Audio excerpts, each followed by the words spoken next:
waliigalaan bahanii guyyaan isaan simanuulee rabbiin nu haa ga'uun jaa garuu waan arganne kana immoo gammachuu Jawaarii fi Baqqalaa Jawaar immoo Minnesota mana isaati so mana isaa Halambadaatiin bagana gaansi fidee jechuuf asitti argamne gammachuu guddaa dhaga'ama.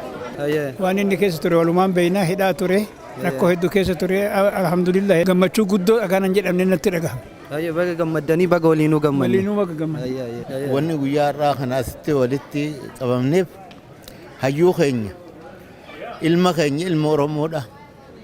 Rabbiin du'a jalaa baasee rabbiin irra duniyaa irratti kanatti mul'isee guyyaa irraa kana immoo ni garran jenne irra isa simatuudhaaf asitti dhufne. We're here to support the family, we're here to support the community. We are so excited that we all stuck together. We fought hard to get him back here and we're just so excited and we're so happy.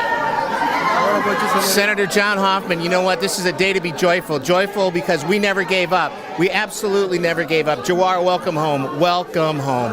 Johar Bona! Johar Bona! Suman lamni gari! Asbahime! Asbahime! Gajjadime! Asbahime! Mukhagara! Mukhagara!